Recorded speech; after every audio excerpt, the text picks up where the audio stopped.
안녕하세요. 백세 라디오 연구소입니다. 안녕하세요. 오늘은 많은 분들이 놀라실 주제를 준비했어요. 맞습니다. 아픈 사람에게 죽을 주면 더 악화된다라는 주제인데요. 사실 우리가 당연하게 생각했던 상식과는 다른 이야기가 될 것 같아요. 그렇죠. 먼저 말씀드릴 것은 오늘 내용은 일반적인 건강정보 공유 목적이며 개인의 구체적인 치료나 진단과는 관련이 없다는 점 미리 안내드립니다. 네. 그리고 질병이 있으신 분들은 반드시 의료진과 상담하시기 바랍니다. 어릴 때부터 아프면 엄마가 죽 끓여주시지 않았나요?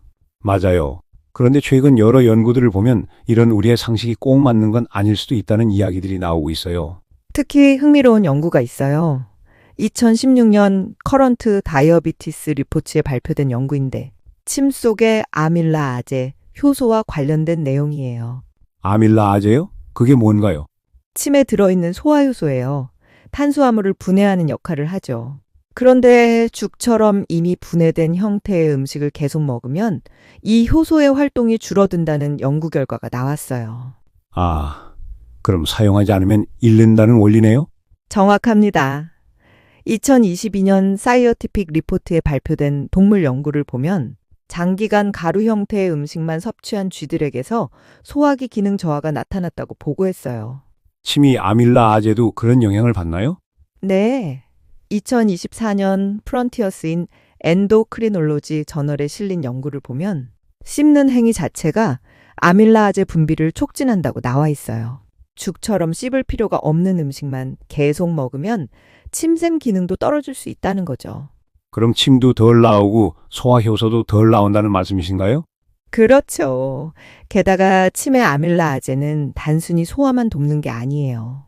2024년 인터내셔널 저널 오브 몰레큘러 사이언시스 연구에 따르면 구강 내 세균 균형 유지와 면역 기능에도 중요한 역할을 한다고 나와 있어요. 그럼 아픈 환자에게 어떤 영향을 미칠 수 있을까요? 몇 가지 문제가 있어요. 첫째, 소화 기능 자체가 약해질 수 있어요. 치매 아밀라아제 활동이 줄어들면 탄수화물 소화의 첫 단계부터 문제가 생기거든요. 둘째는요. 둘째는 구강 건강 문제예요. 2018년 저널 오브 텍스처 스터디스 연구에서 씹는 행위가 부족하면 침 분비가 줄어들고 이는 구강 내 세균 증식으로 이어질 수 있다고 보고했어요. 아, 그럼 충치나 잇몸병 위험도 높아질 수 있겠네요. 맞아요. 특히 환자분들은 면역력이 약해진 상태인데 구강 건강까지 나빠지면 전반적인 회복에 악영향을 미칠 수 있어요. 그런데 당뇨병 환자의 경우는 어떨까요? 이게 정말 중요한 포인트예요. 2017년 피지올로지 앤 비헤이비어의 연구에 따르면 쌀죽의 혈당 지수는 찐 쌀밥보다 훨씬 높다고 나와 있어요. 어떤 이유 때문인가요? 죽은 이미 전분이 분해된 상태라서 흡수가 훨씬 빠르거든요. 치매 아밀라아제가 할 일이 거의 없는 상태죠. 그래서 혈당이 급격히 올라갈 수 있어요. 그럼 당뇨 환자에게는 정말 위험할 수 있겠네요. 2004년 펀메드에 발표된 중국 환자 대상 연구에서도 죽이 쌀밥이나 국수보다 훨씬 높은 혈당 반응을 보인다고 나와 있어요. 탄수화물 함량은 비슷한데도 말이죠. 변비 환자는 어떨까요? 이것도 흥미로운 연관성이 있어요. 2022년 사이언티픽 리포츠에 실린 논문을 보면 씹는 행위 자체가 미주신경을 자극해서 장 운동을 촉진한다고 나와 있어요. 아, 씹는 것만으로도 장이 움직인다는 말씀이신가요? 네, 맞아요. 그런데 죽만 계속 먹으면 이런 자극이 부족해져서 장 운동성이 더욱 떨어질 수 있어요. 게다가 섬유질도 부족하죠. 그럼 변비가 더 심해질 수밖에 없겠네요.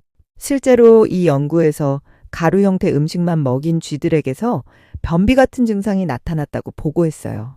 그리고 또 중요한 건 영양 흡수 문제겠죠. 맞아요. 2024년 인터내셔널 저널 오브 몰레큘러 사이언시스에 발표된 연구를 보면 치매 아밀라아제는 단순히 소화만 돕는 게 아니라 영양소의 생체 이용률에도 영향을 미친다고 나와 있어요. 생체 이용률이요? 네, 몸에서 실제로 흡수되고 이용되는 영양소의 비율이에요. 적절한 씹기와 침 분비가 있어야 영양소들이 제대로 흡수될 수 있다는 거죠. 그럼 죽만 먹으면 영양소를 제대로 흡수하지 못할 수도 있다는 말씀이군요. 그럼 어떻게 해야 할까요? 2018년 피지올로지 앤 비헤이비어 저널에서 제시한 연구를 보면 단계별 접근법을 권하고 있어요. 어떤 단계들인가요? 1단계는 급성기의 유동식, 2단계는 반유동식이지만 여기서 중요한 건 약간의 씹기 요소를 포함시키는 거예요. 씹기 요소요? 네. 예를 들어 죽에 작은 야채 조각이나 부드러운 고기 조각을 넣어서 침 분비를 자극하는 거죠. 2022년에 발표된 여러 연구에서도 이런 방법이 회복을 돕는다고 보고했어요. 3단계와 4단계는요? 3단계는 부드러운 고형식으로 씹는 행위를 늘려가고 4단계는 일반식으로 점진적으로 발전시키는 거예요. 그런데 실제 적용할 때 주의사항이 있을까요? 네, 몇 가지 원칙이 있어요. 첫째, 환자의 상태를 정확히 파악해야 해요. 삼킴 장애가 있거나 구강 수술을 받은 경우는 다르게 접근해야 하거든요. 둘째는요? 둘째, 점진적으로 텍스처를 발전시키되 항상 침 분비를 고려해야 해요. 죽에도 약간의 씹을 거리를 넣어서 아밀라아제 활동을 유지시키는 거죠. 셋째는요? 셋째, 개인차를 고려해야 해요. 2024년 프런티어스인 엔도크리놀로지 연구에 따르면 나이와 건강 상태에 따라 아밀라아제의 활성도가 다르다고 나와 있어요. 특별히 주의해야 할 환자군도 있을까요? 네, 당뇨병 환자는 혈당 급상승을 피하기 위해 더욱 신중하게 접근해야 하고요. 또 다른 경우는요? 신장 질환자는 염분 조절이 중요하고 구강 건조증이 있는 환자는 인공 타액이나 침분비 촉진제를 고려해야 할 수도 있어요. 노인 환자의 경우는 어떨까요? 2002년 펀메드 연구에 따르면 노인의 경우 씹는 기능 저하가 영양 상태에 직접적인 영향을 미친다고 나와 있어서 더욱 적극적인 씹기 운동이 필요하다고 보고되었어요. 그럼 정리해 볼까요? 죽 자체가 나쁜 음식은 아니지만 침이 아밀라아제 기능까지 고려하면 단순히 죽만 고집하는 것은 문제가 있을 수 있다는 거네요. 정확해요.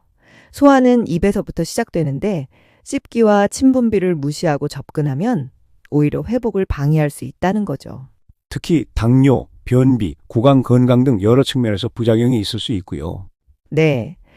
그래서 환자 상태에 맞는 단계별 식사 관리와 함께 적절한 씹기 운동이 중요하다는 것이 핵심이에요.